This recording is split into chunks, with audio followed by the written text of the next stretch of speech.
다큐멘터리 역사를 찾아서 제86편 동성왕 신라와 혼인 동맹을 맺다. 동성왕이 한 백성으로부터 어떤 물건을 진상받고 흐뭇해하는 모습을 잠시 소개해드렸죠. 그 장면을 다시 들어보실까요? 뭐라 하였느냐? 남쪽 바닷가에 사는 사람인데 짐에게 줄 선물이 있어서 가지고 왔다는 말이냐? 예, 대왕마마. 그게 무엇이냐? 이리 가져와 보라. 하병화이옵니다. 하병화라니 무엇이 합쳐졌단 말이냐? 어디 보자. 예, 여기 있어옵니다. 이런 그거 참 신기하구나. 삼국사기에는 국남 해촌인 헌하병화라고 되어 있습니다. 나라 남쪽 어촌 사람이 하병화를 임금에게 갖다 주었다는 얘긴데, 여기서 하병화란 합할 합자의 이삭영자 그리고 벼화자로서 풀어서 얘기하자면 두 개의 이삭이 하나로 합쳐진 벼이삭을 일컫는 말입니다. 백제의 주산업이 농업이었는데 둘이 하나로 합쳐진 벼이삭을 만났으니 상서로운 일이겠죠. 여기서 잠깐 삼국사기 고구려 번기 양원왕 때의 기록을 보면 이와 비슷한 내용이 눈에 띕니다. 양원왕 2년봄 2월 서울에 있는 배나무 두 그루의 가지가 서로 이어져 하나가 되었다. 가까이에서 나란히 자라던 두 나무가 합쳐져서 한 나무가 되는 것을 열리목이라고 하는데, 이는 남녀 간의 애틋한 사랑과 비유되곤 합니다. 두 나무의 가지가 맞붙어서 하나로 되는 현상은 좀처럼 보기 힘든 경우인데 이를 한자말로 열리지라고 하죠. 당시 이런 희귀한 식물이 발견되면 왕실에 보고를 하도록 했는지는 모르지만 배나무 가지가 서로 맞붙었다거나 벼이삭 둘이 하나로 합쳐졌다는 것이 나라의 역사를 기록한 역사책에 등재할 만큼 중요했을까요? 단순하게 희귀한 식물이 발견되었다는 게 아니라 그 기사가 상징하고 은유하는 다른 의미가 있지 않을까요? 우선 임금에게 벼이삭을 갖다 준 사람이 나라 남쪽의 어촌 사람이었다는 점을 유의할 필요가 있을 것 같습니다. 전주교육대학 김주성 교수의 얘기 들어보시죠. 하병화라고 하는 것은 벼이삭이 여러 개 달려 있다라고 하는 것으로서 생산성이 좋은 품종이다, 이런 의미를 가지고 있거든요. 그래서 그것은 바로 풍년을 상징해 주는 그런 의미를 지니고 있습니다요. 근데 이게 국남해촌이라고 되어 있을 겁니다요. 그래서 아마 나라의 남쪽 해촌이기 때문에 남해일 가능성이 크고, 결국 그렇다라고 한다면은 전라남도의 해안가 이런 게 아니겠는가. 그렇다라고 한다면 전라도 지방이 이제 동성왕대에 들어서 완전히 복속이 되어진 것을 지난 시간에도 잠시 언급했지만 백제가 과연 영산강 유역의 전라남도 지역을 통합했는가? 통합을 했다면 그 시기는 언제인가? 혹은 그쪽 지방은 마한의 별도 세력으로 유지돼 왔는가? 등을 놓고 학자들 간의 견해가 분분합니다. 동성왕대에 그 지역이 백제의 영역으로 완전히 통합되었다고 보는 의견이 지배적인데, 나라 남쪽 해촌 사람이라면 전라남도 남해안 지역 사람일 가능성이 큽니다. 그 지역의 백성이 벼이삭을 진상했다면 동성왕 시기에 그곳이 확실한 백제의 영역이 되었다는 의미가 되겠죠. 벼이삭 둘이 하나로 합쳐졌다는 것은 별도의 세력이던 그 지역이 백제에 통합되었다는 것을 상징하는 표현이 아닐까요? 물론 상상력을 동원해서 추측하자면 그렇다는 얘기입니다.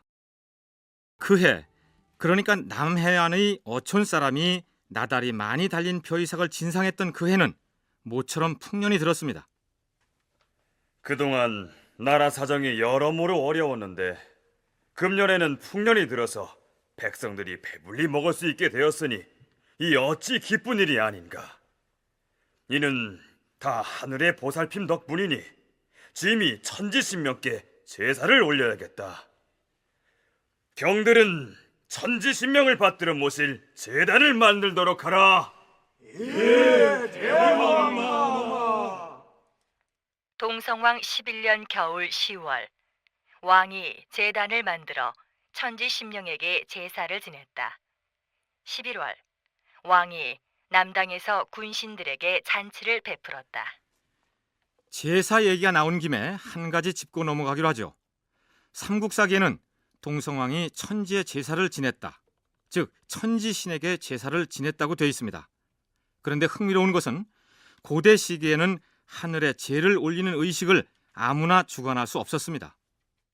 천지에다가 제사를 지냈다라고 하는 것은 어떤 일정한 국가적인 형태를 지니면서 그 국가의 권위를 상징해 줌으로 인해서 하늘과 땅이 인정해 주는 국가다, 이런 의미가 되기 때문에 천지에 대한 제사는 국가의 대표라고 할 수 있는 국왕이 지내게 되고, 이제 소위 정말 산악 제사라든가 강이라든가 그다음에 기타 다른 자연현상의 제사를 지내는 것은 정말 제후급들이 처음에 지내게 됐다가 이런 것들을 전부 국가가 아울러 가지고 이제 제사 체계를 만들어 가지고 이제 그 국가에서 완전히 장악을 하게 되는.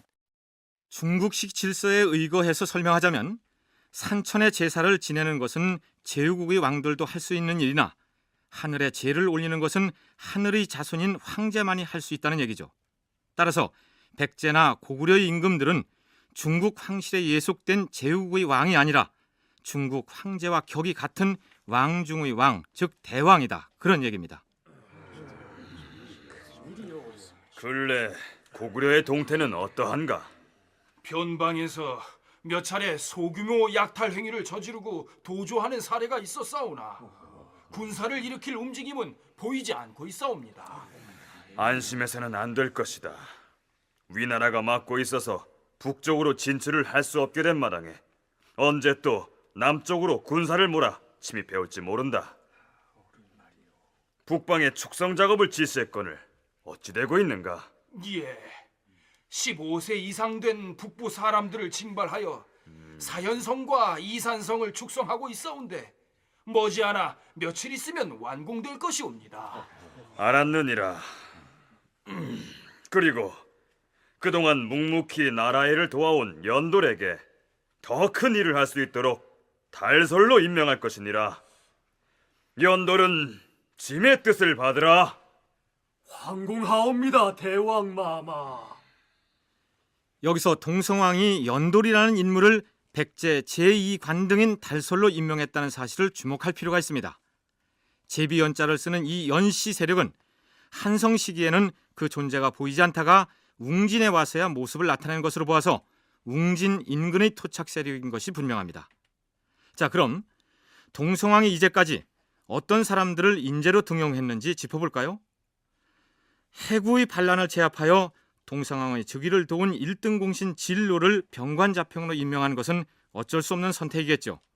그러나 동성왕은 진씨 세력이 함부로 전행하지 못하도록 다양한 세력을 중용합니다. 내법자평에는 사약사, 유사자평에는 백가, 그리고 연도를 달설로 임명함으로써 백제조정에 다양한 시족의 세력가들이 등장하게 되는 것입니다. 전주교대 김주성 교수는 그것이 바로 동성왕이 왕권을 강화해가는 방식이었다고 분석합니다.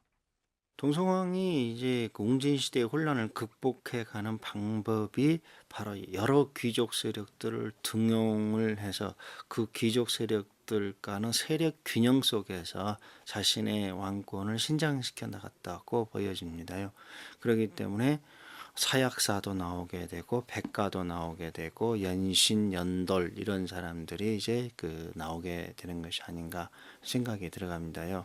그래서 연신은 이제 웅진으로 천도한 이후에 처음으로 이제 그 사료상에 나타나고 있기 때문에 아마 웅진 천도 이후에 나타난 토착 세력이었을 것이다. 그러나 다양한 성씨를 가진 인재를 등용함으로써 세력 균형을 이루게 하는 것이 동성왕의 의도였다 하더라도 연돌, 즉 연씨 세력을 중용한 것은 선뜻 이해가 되지 않는 부분입니다. 왜 그러냐고요? 뭐라 하였느냐? 해구가 반란을 일으켰단 말이냐? 예, 대왕마마. 좌평 해구가 무리를 이끌고 대두성을 거점으로 삼아서 저항을 하고 있사옵니다. 차라리 잘 되었다. 아바마마를 시해한 역적이니 언젠가는 목을 베리라 벼르고 있었느니라. 그런데 역도 해구를 따라서 반란의 무리를 이끌고 있는 자가 또 누구냐? 은솔 연신이옵니다. 뭐라고? 연신이 해구 편이 되어 함께 반란을 주도하고 있단 말이냐? 진로는 군사를 이끌고 나가 반역의 무리를 소탕하라. 예, 대왕마마. 자, 가자!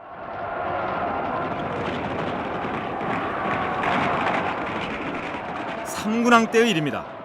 그러니까 문주왕을 죽인 인물이 해구였는데 웅진의 토착 세력인 연씨 가문의 연신 역시 반란 세력인 해구 일당에게 가담을 했다가 나중에 고구려로 도망치고 그의 처자가 웅진 시장에서 목이 잘리는 비운을 당합니다. 그리고 반란의 본거지였던 대두성을 두곡으로 옮기도록 하라. 이때 연씨 세력은 연신이 반란에 가담했던 죄로 세력 근거지로부터 쫓겨나 다른 곳으로 강제 이주를 당하게 되었던 것입니다. 그런데 바로 그 반란 전과가 있는 연씨 집안의 인물인 연돌에게 동성왕의 중책을 맡긴 이유가 무엇이냐, 이런 의문입니다. 공주대 정재윤 교수의 견해는 이렇습니다. 왜 연씨 세력이 등장하느냐? 이미 연씨 세력은 삼인과 함께 무장 해제를 당했다는 거죠. 그런 면에서 동성왕은 그 어느 정도 힘이 약화된 연씨 세력을 또 활용하는 것도 동성왕 입장에서는 크게 나쁘지 않다. 그래서 아마 이 시기에 연씨 세력을 다시 등용을 해서 이 계속 상호 경쟁을 시키는 그런 체제로 왕권을 강화한 것 같습니다. 반란에 연루되어 강제 이주 당했으니 이제는 힘이 약해진 상황이었는데 그쯤에서 연씨 세력을 중용함으로써 임금에 대한 충성을 서약받고 더불어서 다른 세력을 견제하는 데에도 이용하는 이중의 효과를 노렸을 것이라는 얘기죠.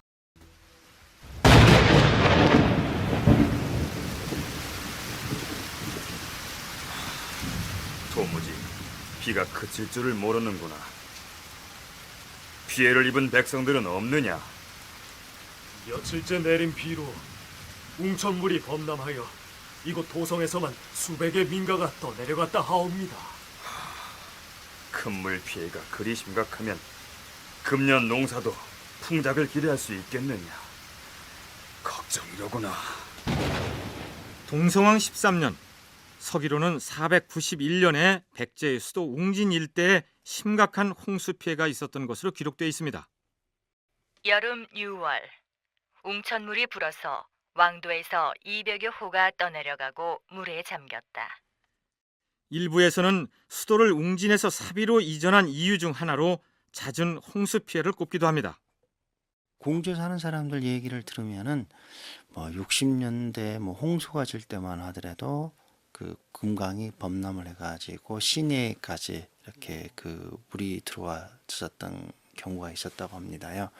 그렇기 때문에 아마 그 홍수가 질 때 금강의 범람이 자주 있었었고 그러한 것 중에 하나가 기록이 된 것이 아닌가. 홍수 피해야 그렇다 치고 삼국사기에 올라있는 강 이름 하나를 짚고 넘어가기로 하죠. 백제의 시조인 온주왕 13년의 기록을 보면 이런 구절이 나옵니다. 8월에 사신을 마한으로 보내서 도읍 옮길 일을 알리고 마침내 국경을 그어서 정하였는데 북쪽은 폐하에 이르고 남쪽은 웅천까지 가고 서쪽은 큰 바다에 이르고 동쪽은 주양에 이르렀다. 물론 한참 후대에 일어난 일을 마치 시조인 온주왕이 다 한 것처럼 적어놓은 것이긴 한데 여기 거론된 백제 영역의 북쪽 경계인 폐하는 예성강이고 동쪽 끝의 주양은 지금의 춘천이라는 데에 학자들의 의견이 일치합니다. 그런데 남쪽 경계선인 웅천을 두고 역사학자 이병도가 안성천일 것이라는 의견을 내놓은 이후로 논란을 빚어왔습니다. 반대하는 쪽에서는 안성천 같은 조그만 지천을 나라의 경계로 삼지는 않았다. 당연히 웅천은 금강을 일컫는다.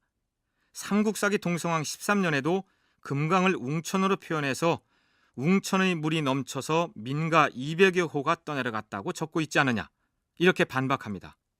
그렇다면 당시에 금강을 모두 웅천으로만 불렀을까요? 우리가 백강이라고 하는 표현을 쓴다거나 백마강이라고 하는 표현을 쓰고 있는데요. 정확하게는 이제 우리가 알 수는 없지만은 백마강이라고 하는 표현은 부여를 이렇게 돌고 금광이 돌아가게 되는데요. 이 돌아가고 있는 이 지점을 부여 사람들은 백마강이라고 부릅니다요. 그렇기 때문에 우리는 금광과 백마강 전혀 그 의미상으로나 그냥 의문상으로 다르는데 아마 그렇게 지역적으로 다 다른 표현을 썼었을 겁니다요. 그렇기 때문에 현실적으로 웅천이라고 하는 그런 표현은 아마 웅진에 있기 때문에 웅천이라고 하는 표현을 썼었던 것이 아닌가. 그러니까 같은 금강줄기라 하더라도 지역에 따라서 그 명칭이 달랐습니다. 부여 쪽의 금강은 백마강, 또 어느 곳의 금강은 백강, 그리고 백제의 두 번째 수도였던 지금의 공주지방을 흐르는 금강은 웅진 앞으로 흐르는 강이기 때문에 웅천, 그렇게 부르게 된 것이죠. 어쨌거나 동성왕 13년 여름의 홍수 피해는 상당히 심각했던 모양입니다. 7월에 홍수가 났다는데 다음 달의 기록에는 이런 내용이 보입니다. 가을 7월 백성들이 굶주려 신라로 도망간 자가 600여 호나 되었다.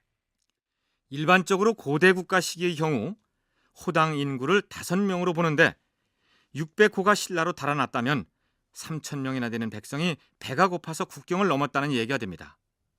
인구수가 곧 국력과 직결되던 시기였던 점을 감안하면 백제로서는 홍수 때문에 상당히 큰 국력 손실을 입었던 셈이죠. 해가 바뀌어서도 자연재해는 계속되었던 모양입니다. 동성왕 14년 봄 3월에 눈이 내렸다. 음력 3월이면 양력으로는 4월이나 5월일 텐데 때 아닌 눈이 내리는가 하면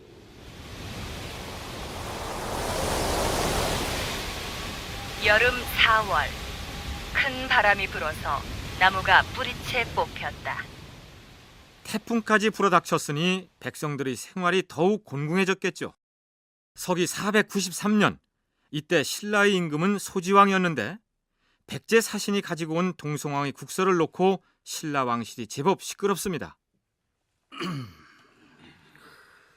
백제왕 모대가 우리 신라 왕실과 혼인 동맹을 맺자고 청해왔는데 이를 어찌하면 좋겠는가? 그러니까 우리 신라 왕실의 처녀를 모대왕의 부인으로 보내라는 얘기가 아닙니까?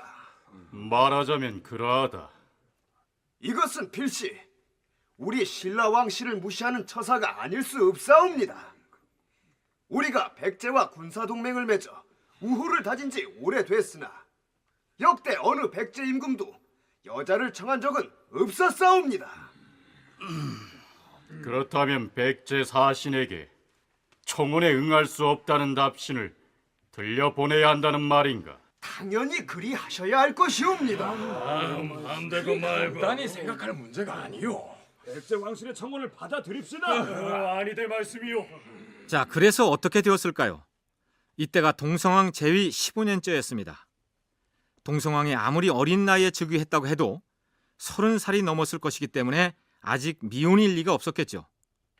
당시에는 조선시대와 달랐기 때문에 중전이니 후궁이니 하는 개념이 없었지만 어쨌든 신라 왕실의 여자를 제2부인 혹은 제3부인으로 맞이하고 싶다는 얘기였습니다. 참고로 삼국사기 고구려 본기를 보면 장수왕 54년에 북방의 강대국이었던 위나라의 태후가 장수왕의 딸을 위나라의 후궁으로 보내주도록 요청합니다. 위나라 관리들이 장수왕의 딸을 데려가기 위해서 국경까지 도착했는데 장수왕은 자신의 딸이 시집가버렸다고 거짓말을 합니다. 그럼 대신 진려라로 보내달라고 재차 요구해왔고 이번에는 그 진려가 죽어버렸다고 얘기합니다. 왜 그랬을까요? 고구려의 한 신하가 장수왕에게 했던 얘기는 이렇습니다. 대왕마마, 위나라는 옛날 연나라 왕실과 혼인을 했으나 얼마 안 가서 연나라를 쳤사옵니다. 혼인을 핑계로 사신들이 왕래하면서 그 나라의 내부 사정을 잘 알아두었다가 침략을 한 것이옵니다. 그러니 마땅히 핑계를 대어서 거절하셔야 하옵니다. 그러니까 반드시 그렇지는 않겠으나 혼인동맹의 경우 여자를 보내도록 요구하는 쪽의 국력이 더 강했다고 볼 수 있겠죠. 물론 고구려가 위나라의 청혼을 거부할 수 있었던 것은 고구려의 국력이 위나라도 함부로 어쩌지 못할 만큼 막강했기 때문입니다. 당시에는 신라가 백제에 비해서 약자였던 것만은 확실합니다. 그때 당시에 신라는 아직까지는 그 대외적인 경험도 거의 없었었고 한반도 이제 동남쪽에게 치우쳐 가지고 있었기 때문에 우물한 개구리 정도였다 이렇게 표현해 줄 수가 있죠. 그랬기 때문에 동성왕의 그와 같은 요구는 신라하고 계속적인 낮의 동맹 관계를 유지해 가고자 하는 그런 일면이 강하게 보였었고 또 그것을 더욱더 강화시켜가는 그런 일면이 보여졌던 게 아닌가 싶습니다요. 결국 신라는 왕실의 처녀 한 사람을 백제 동성왕에게 시집 보냅니다. 삼국사기 해당 기록을 볼까요? 동성왕 15년 봄 3월 왕이 신라에게 사신을 보내 혼인을 요청하니 신라 왕이 이찬 비지의 딸을 시집 보냈다. 동성왕으로서도 고구려의 남진을 막으려면 낮의 동맹을 계속 유지할 필요가 있었겠죠. 그것은 왕실 간의 혼인을 통하여 더욱 공고히 하고 싶었던 것이고 신라 역시 당시로서는 백제와의 동맹이 절실한 상황이었습니다. 지금 신라가 그때 당시에 강원도에서부터 이렇게 북쪽으로 올라가고 있었던 상황이었었거든요. 그렇게 되면서 이제 그 고구려하고 어떤 형태로든가 간에 부딪히게 되게 됩니다요. 그러했기 때문에 신라의 입장으로서도 고구려 세력을 견제해 줘야 됐기 때문에 백제하고 계속적인 그 유대 관계를 강화시켜 줘야 되었다는 거죠. 만약에 그때 신라가 백제와의 그러한 그것을 강화시키지 않았다라고 한다면은 신라는 그 뒤에 이제 문영왕 때 이제 처음으로 양나라에 같이 사신을 파견하게 되는데요. 결과적으로 혼인 동맹 이후에 양국 간의 관계가 더욱 돈독해져서 신라는 주변 나라들과 애교 교섭을 하는 데 있어서 백제의 도움을 받을 수 있게 됐다는 설명입니다.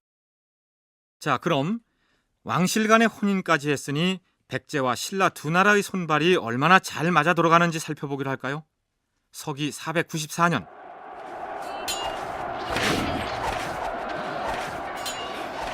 안 되겠다. 자, 신라 군사는 견화성으로 퇴각하라.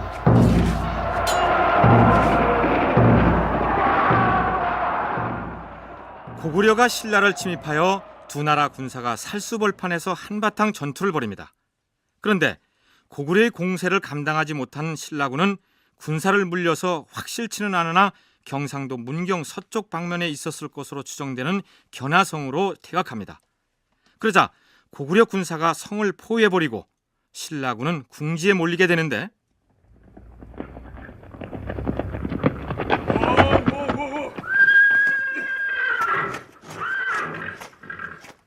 대왕마마, 신라 왕실로부터 급한 전갈이 왔사옵니다. 신라 왕이 급히 사람을 보냈단 말이냐? 무슨 일인고? 고구려가 신라를 침공하여 살수에서 전투가 벌어졌사온데 신라군이 이기지 못하고 지금은 견화성에 갇혀있다 하옵니다. 고구려 군에게 포위를 당했다는 말이냐? 그러하옵니다. 좋다. 군사 2천을 내어줄 터이니 장군은 견화성으로 출동하여 신라군을 구원하도록 하라. 예, 대왕마마. 아니다. 1,000을 더 줄 것이다. 군사 3,000을 데리고 가라. 예, 대왕마마. 자, 견화성으로 가자!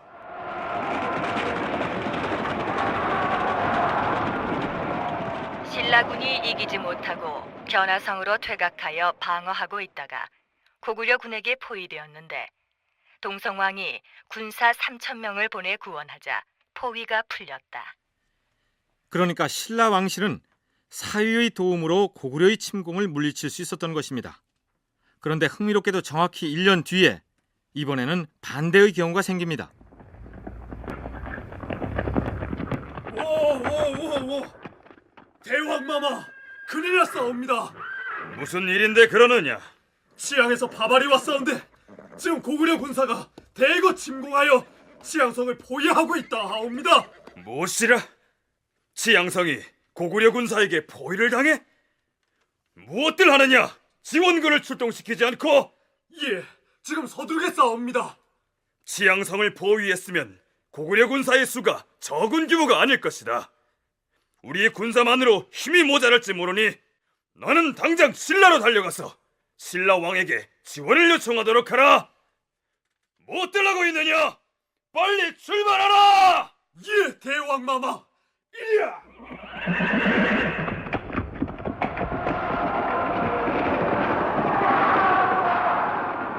동성왕 17년 가을 8월, 고구려가 치양성을 포위하자 왕이 신라의 사신을 보내 구원을 요청하였다.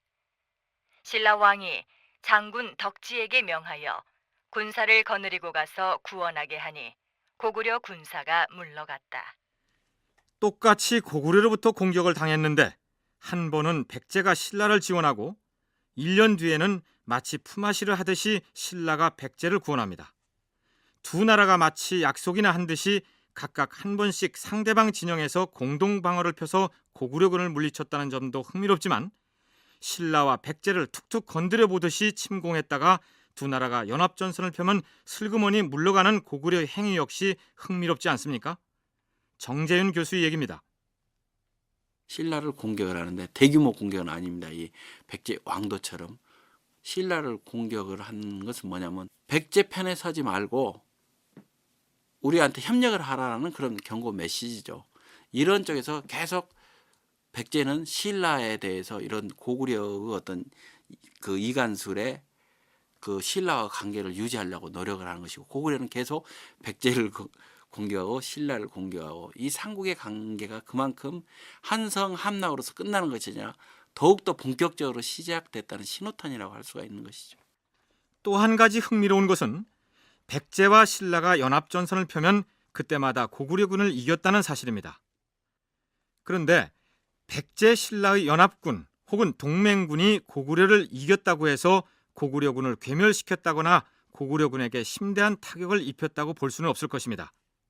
두 나라가 연합하는 모양을 갖추면 고구려군이 슬그머니 물러가 버렸다. 그것이 옳은 표현이겠죠.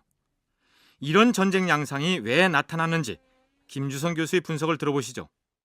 고구려 입장에서는 남쪽의 신라와 백제의 연합 관계를 깨트리는 데 목적이 있었지 어떤 지금 영토를 장악하는 데 목적이 있었다고 보이지는 않습니다요. 왜냐하면은 계속 북쪽의 북위 세력에 대해서 신경을 써야 했었기 때문에 이쪽의 영토를 장악하면서 장기간의 전투를 지속시킨다라고 하는 것은 현실적으로 별로 국가적인 의미가 없었다는 얘기죠.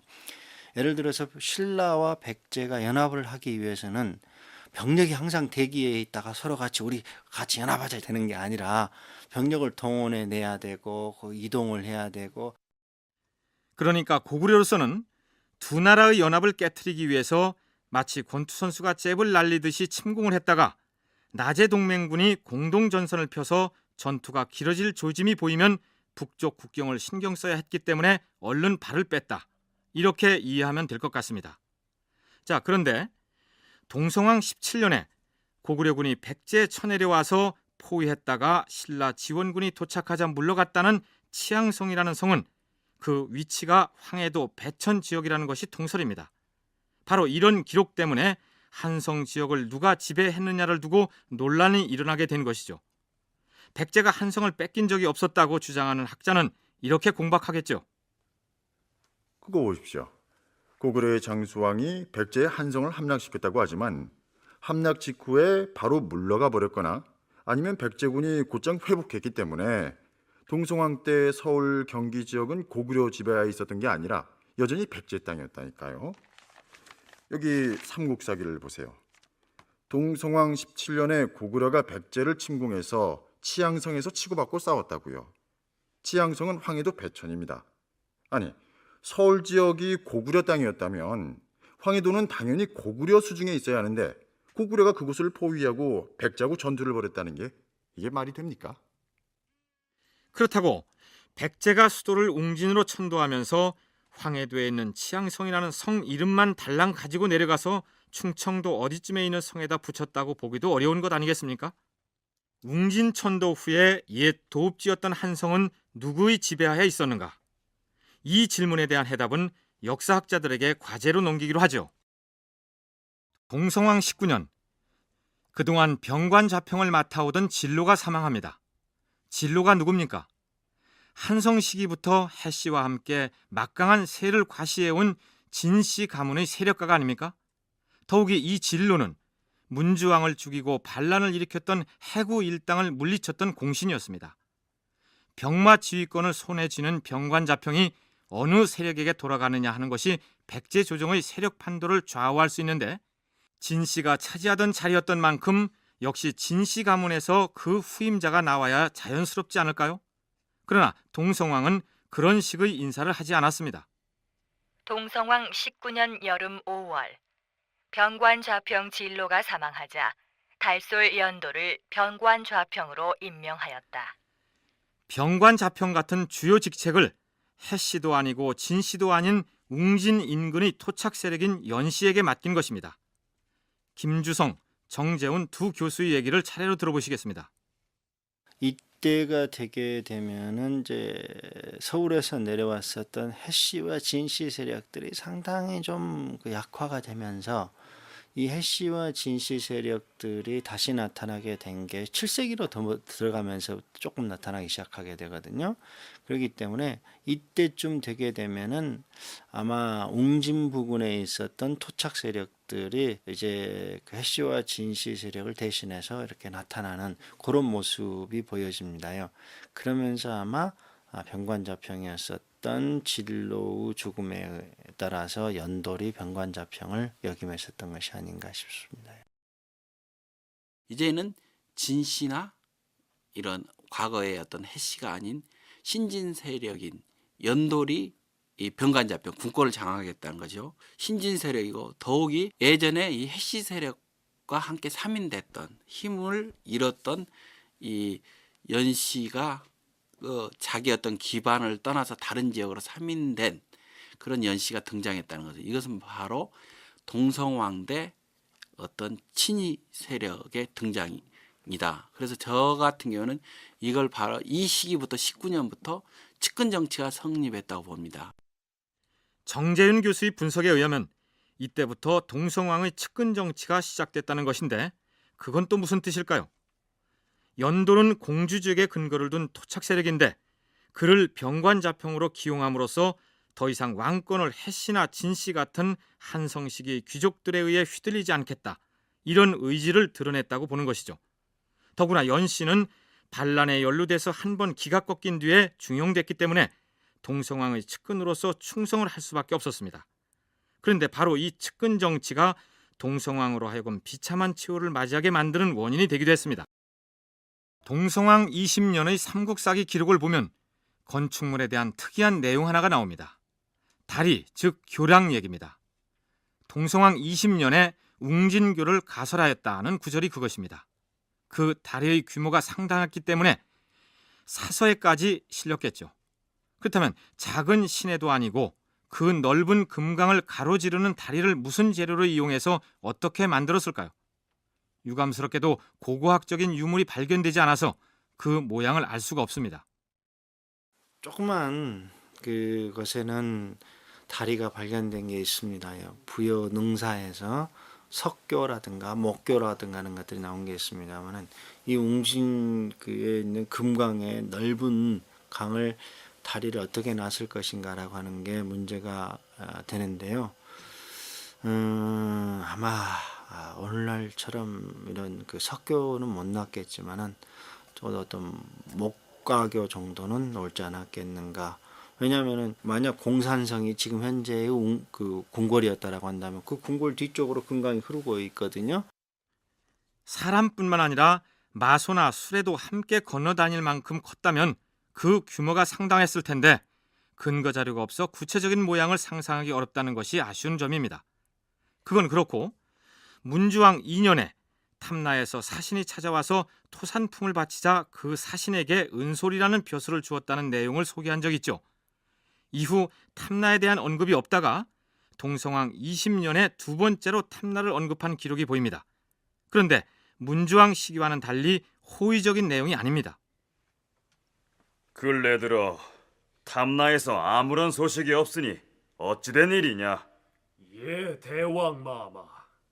마땅히 우리 백제 조정에 공납과 조세를 바쳐야 함에도 가타부터 아무런 소식이 없사옵니다. 이대로 두어서는 아니 되겠구나. 탐나국에 사신을 보내서 대왕 마마의 뜻을 전하는 게 어떠하옵니까? 그럴 필요 없다. 짐이 직접 군사를 이끌고 가서 응징할 것이다. 대왕 마마께서 몸소 배를 타고 탐나국까지 건너가시겠다는 말씀이시옵니까? 그래, 직접 갈 것이니라. 아니되옵니다, 대왕 마마. 탐나는 백길이 험하고 군사를 대기하라. 일단 무진주로 갈 것이다. 동성왕은 공납과 조세를 바치지 않은 탐나를 응징한다면서 기세 좋게 출정을 하는데 동성왕의 군대는 지금의 광주 광역시인 무진주까지만 간 것으로 돼 있습니다. 관련 기록을 들여다보면 이렇습니다. 왕이 탐나에서 공납과 조세를 바치지 않는다 하여 탐나를 직접 치려고 무진주에 이르니 탐나에서 이 소문을 듣고 사신을 보내 사죄하므로 중지하였다. 글쎄요, 웅진에서 탐나에 가려면 차라리 거기서부터 배를 타고 움직이는 것이 낫지 않았을까요? 동성왕은 정말로 제주도까지 갈 생각을 하고서 군사를 이끌고 나섰을까요? 광주는 내륙 지방이라서 거기에서 바닷가까지는 한참이나 떨어져 있는데 벌써 제주도에서 그 소식을 듣고 사신이 배를 타고 건너온 다음 다시 무진주까지 와서 동성왕에게 사죄를 했다는 설정이 어딘가 좀 어색해 보이지 않습니까? 이때 탐나에 대한 것은 이제 해석하기 나름이라고 보여집니다요.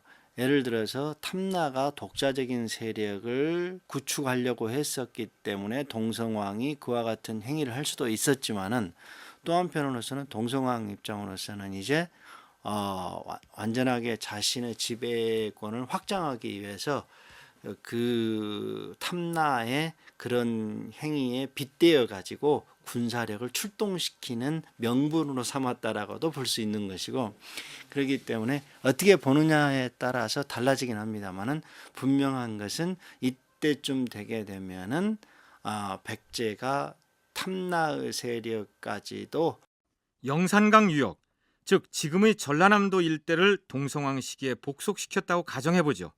그러나 그곳의 토착 세력이 호락호락하지는 않았을 것입니다. 그래서 동성왕은 바다 건너 멀리 떨어져 있는 탐나가 조세와 공납을 불성실하게 한다는 명분으로 군대를 이끌고 나갑니다. 말하자면 탐나뿐만 아니라 변방의 다른 토착 세력에게 일종의 무력 시위를 보여주기 위한 목적의 출정이었을 것이다. 이렇게 추정해 볼 수 있을 것입니다. 자, 여기까지 들으셨으면 동성왕이 어떤 임금이었다고 생각하셨습니까? 백제가 전쟁에서 패하여 수도를 버리고 남쪽으로 내려와 갈피를 잡지 못하고 있는 상황에서 귀족 세력의 견제를 극복하고 나라의 기틀을 잡은 능력 있는 군주였다는 생각이 들지 않습니까? 삼국사기에 따르면 제위 21년부터는 동성왕에 대한 기록이 아주 부정적으로 바뀌고 있습니다. 대왕 마마, 지난 여름의 극심한 가뭄으로 농민들은 가을이 되었으나 수확할 것이 없어서 굶주림에 시달리고 있사옵나이다. 그래서 내가 어찌하라는 것이냐? 줄인 배를 채우지 못한 사람들이 도적으로 변해서 민가를 약탈하고 있사옵니다. 도적은 붙잡아서 엄벌을 하면 될 것이다. 대왕 마마, 적은 목피로 연명하는 백성들을 구휼하지 않으면 더 큰 재앙이 닥칠 것이옵니다. 나라의 창고를 열어서 굶주리는 백성들을 구제해야 할 것이옵니다. 그리할 수 없느니라. 지금 한산 사람들이 줄줄이 고구려로 도망치고 있사옵니다. 한산 사람들이 제주 와서 올라가는 것 아니겠느냐? 그냥 두거라. 대왕 마마. 그러니까 동성왕은 백성들이야 굶어 죽든 말든 신하들이 간언을 하든 말든 모르쇠로 일관하는 대단히 문제가 있는 군주인 것으로 그려지고 있습니다. 그 내용이 이렇습니다. 동성왕 21년 여름에 큰 가뭄이 들어 백성들이 굶주려서 서로 잡아먹고 도적이 많이 생기자 신하들이 창고를 풀어 구제하자고 하였으나 왕이 듣지 않았다. 한산 사람들 중에 고구려로 도망한 자가 2,000명이나 되었다. 여기서 굶주린 백성들이 서로를 잡아먹었다는 의미의 기민상식이라는 말은 실제로 그랬다는 얘기가 아니라 기근이 그만큼 심했다는 것을 강조하는 표현이라고 말씀드린 적 있죠. 어쨌거나 창고를 열어 굶주린 백성을 구휼하자는 신하들의 청을 묵살해버린다는 것은 군주로서의 자격에 심각한 문제가 있는 것처럼 보이는데, 고구려로 도망간 사람들이 한산 사람이라는 대목을 분석해 볼 필요가 있을 것 같습니다. 한산인이라는 것은 한산 지명이 어딘지를 몰라도 대체적으로 이 북부 세력이겠죠. 그러니까 북부 세력이 북부권에 있는 백제 북부권에 있는 지역에 가뭄이 일어나서 이걸 구제를 하려고 했는데 말을 듣지 않았다. 그러면 이 구제를 청한 사람은 북부와 관련된 이런 사람들이 우리 지역에 이렇게 가뭄이 들었으니까 이걸 구제를 해야 됩니다. 이렇게 이야기를 했겠죠. 근데 왕은 이걸 거절하는 것이죠. 그러면 이건 단순한 가뭄의 문제가 아니라 일단 정책적인 판단도 여기서 한번 짚어볼 수 있다는 것이죠. 정재윤 교수가 거론한 북부 세력이라면 한성 시기에 세도를 누렸던 해씨나 진씨를 주축으로 한 세력이 아니겠는가, 이렇게 짐작이 됩니다. 이들은 북방을 회복하고 싶은 욕구가 강한데 동성왕은 공주 인근에 안주하면서 그 일대의 토착 세력을 끼고 돌기 때문에 거기서 마찰이 생겼고, 바로 고구려로 2,000명이 도망갔다는 얘기는 북부 세력이 동성왕으로부터 이탈해 간 것이다, 이런 분석입니다. 단순히 가뭄이 들어서 백성들이 굶주렸는데 창고를 여느냐 마느냐 이런 차원의 문제가 아니라는 얘기죠. 그리부터 동성왕은 전형적인 전제군주의 모습으로 나타납니다.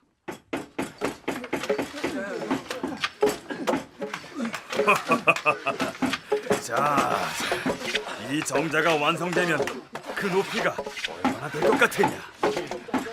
5길은 좋게 될 것이옵니다, 대왕마. 그래, 그 정자에 올라앉아서 바라보면 저 앞쪽에 웅천이 보이겠느냐? 물론이옵니다. 웅천의 푸른 물줄기가 굽이굽이 흘러가는 모습을 한눈에 볼 수 있을 것이옵니다. 그래, 목수들을 채근해서 공사를 빨리 마치도록 하라. 예, 대왕마마. 22년 봄, 동성왕은 대궐 동쪽에 임류각을 세웠는데 높이가 5길이었다. 또한 연못을 파고 기이한 짐승들을 길렀다. 임류각, 강물이 흘러가는 모양을 내려다볼 수 있는 곳에 세운 정자라는 뜻입니다. 우리가 이때 동성왕이 임류각이라고 하는 것을 이렇게 화려하게 지었던 것을 동성왕의 폐륜적인 행위로 봐야 할 것이냐, 아니면은 다른 어떤 것으로 파악해야 할 것이냐, 이제 요게 문제가 되는데요. 예를 들어서 신라의 안압지 같은 경우, 이 안압지 같은 경우 상당히 화려하게 지어지게 되는데요. 이게 지어지는 시기가 언제냐면은 소위 이제 그 나당 전쟁이 바로 시작할 무렵이거든요. 그 나당 전쟁이 시작할 무렵에 이 안압지를 이렇게 지어야 될 정도까지 다급한 것이었느냐? 그건 아니었다는 거죠. 역시 마찬가지로 백성들은 굶주려서 서로 잡아먹을 지경인데 임금은 호화로운 정자나 지어놓고 사치와 방탕을 일삼았다. 이런 평가를 유도하기 위해서 끼워넣은 기록이 아니냐, 그런 얘기입니다. 나중에 동성왕이 살해되는데 그때 동성왕을 제거하는 데 앞장섰던 쪽에서 동성왕 시기의 역사를 부정적으로 묘사하기 위해서 그런 식으로 기술했을 가능성도 있다는 얘기죠. 그건 그렇고 바로 그 임류각이 자리 잡고 있었을 것이라고 짐작되는 곳에다 백제시대 동성왕이 풍류를 즐겼다는 문제의 임류각을 복원해 놓고 있습니다. 청취자 여러분께서도 공주에 가시거든 공산성 안에 복원되어 있는 임류각을 한번 찾아보시죠.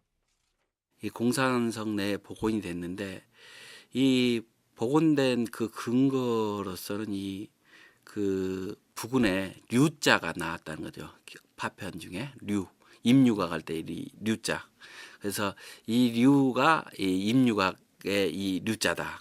그리고 두 번째로는 공산성을 왕성으로 볼 경우에 건물이 들어설 터가 여기밖에 없고 전망이랄까 이렇게 그 연회를 베풀지 않습니까? 연회를 베풀 장소에 가장 적합한 것이기 때문에 거기에 지금 임류각을 복원했죠.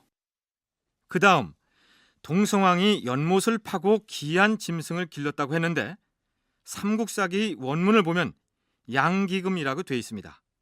즉 기이하게 생긴 날짐승들을 길렀다 이런 뜻인데요. 연못에다 어떻게 생긴 새들을 길렀다는 얘기인지 기록만 봐서는 종잡을 수가 없습니다.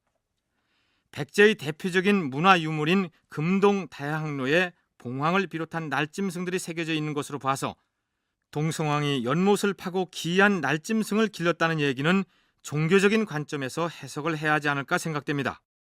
임금이 이처럼 민심은 헤아리려 하지 않고 연회를 즐기기 위한 호화 정자나 짓고 있으니 신하들이 가만히 있지 않았겠죠. 대왕마마, 이러시면 아니 되옵니다. 아니 되다니 무엇이 아니 된다는 말이냐? 백성은 기근으로 도탄에 빠져 있는데 사치스러운 정자를 짓는다면 백성들의 원망을 들을 것이옵니다. 임류가 공사를 중단하시옵소서.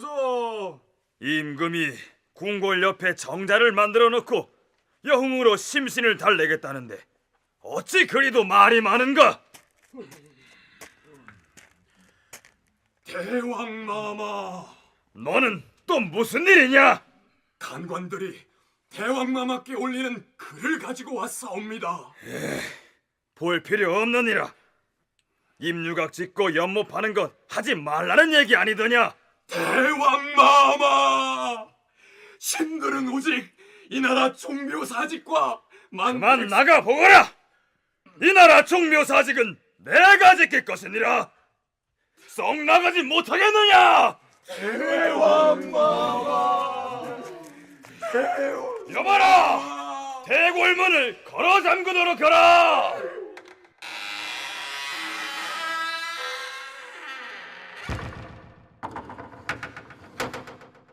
삼국사기에는 동성왕이 또다시 가난한 자가 있을까 염려하여 대궐문을 닫아버렸다고 기록하고 있습니다. 봄에 시작한 임류각 공사가 음력 5월에 끝났던 모양입니다. 마음껏 마시고 즐겨라. 무엇들 하느냐? 악공들은 풍악을 울리고 무인들은 춤을 추라.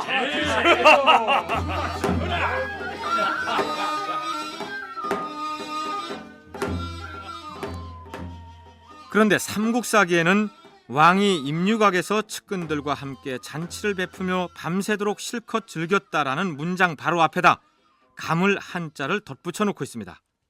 그러니까 날이 가물어서 백성들은 걱정인데 임금은 간신들과 먹고 마시고 즐겼다고 비난하고 있는 것입니다. 대왕마마, 그건 아니 되옵니다. 대왕마마, 백성들을 돌보시옵소서. 대왕마마. 아니, 또 왜 저리 시끄러우냐? 대궐문을 닫아걸라 하지 않았느냐? 그런데 동성왕이 임금에게 간언을 하거나 상소를 올리는 신하들을 무시하고 대궐문을 닫아버릴 수 있었던 것을 왕권 강화와 연결해서 해석하는 의견도 있습니다. 여기서 첫 번째 알 수 있는 것은 예전에는 왕이 여러 번 죽음을 당할 정도로 왕권이 굉장히 약했는데 이때는 그렇게 주위에서 그 백성들이 서로 잡아먹을 정도로 극한적인 상황이었고 도망가는 상황에도 왕이 아랑곳 없이 신하의 말에 아랑곳 없이 문을 닫을 정도로 동성왕의 왕권이 그만큼 강화됐다는 것을 역설적으로 보여주고 왕의 힘은 더 강화되는지 몰라도 삼국사기 내용이 사실이라면 동성왕은 말년의 민심으로부터는 호되게 따돌림을 당했다고 볼 수 있겠죠. 아닌 게 아니라 삼국사기에 동성왕의 비극적인 종말을 예고하는 듯한 심상치 않은 기록이 등장합니다. 동성왕 23년 봄 정월, 왕도에서 노파가 여우로 둔갑하여 사라졌다. 남산에서 호랑이 2마리가 싸웠는데 잡지 못하였다. 뭔가 좀 불길한 느낌이 들지 않습니까? 노파가 여우로 둔갑하여 사라진다는 것은 실제 일어날 수 없는 일이죠. 다음에 일어날 어떤 사건을 예시하는 기록일 텐데 사람이 둔갑을 하고 호랑이가 나오는 얘기의 구조가 언젠가 들어본 것 같은 느낌이 들지 않습니까? 백제 본기 온조왕 편을 들춰보기로 하죠. 온조왕 13년 봄 2월 왕도에서 한 늙은 노파가 남자로 변했다. 호랑이 5마리가 성 안으로 들어왔다. 바로 그 다음에 왕모, 즉 온조왕의 어머니가 세상을 떠난 것으로 되어 있습니다. 왕의 어머니가 자연사했다기보다는 권력 다툼에 연루되어 목숨을 잃은 게 아닌가, 이런 의구심을 갖게 합니다. 여기 나온 호랑이 5마리를 온조의 어머니 소선호가 데리고 온 부하들일 것이다, 이렇게 해석하는 한 제야사학자의 견해를 소개한 적이 있었죠. 그렇다면 동성왕 말기에 남산에서 싸웠는데 잡지 못했다는 2마리 호랑이는 누구일까요?